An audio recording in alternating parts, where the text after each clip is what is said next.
நமஸ்காரம். ஒரு செடி வளர்கின்றதென்றால் அது தான் வளர வேண்டும் என்று நினைப்பதில்லை.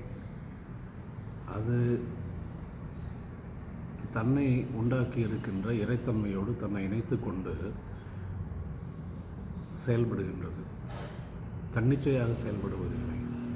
அது வளர வேண்டும் என்று இருந்தால் வளர்கின்றது, பூக்க வேண்டும் என்று இருந்தால் பூக்கின்றது, காய்க்க வேண்டும் என்று இருந்தால் காய்க்கின்றது, நசித்து போக வேண்டும் என்றிருந்தால் நசித்து போகின்றது, மறைந்து போக வேண்டும் என்றால் மறைந்து போகின்றது. இதுதான் அது.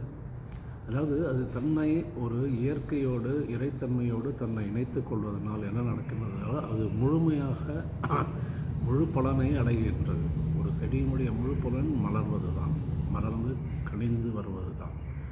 அதை போலத்தான் நாமும் முழுமையாக மலர வேண்டுமென்றால் நம் மனதை துளைக்க வேண்டும்.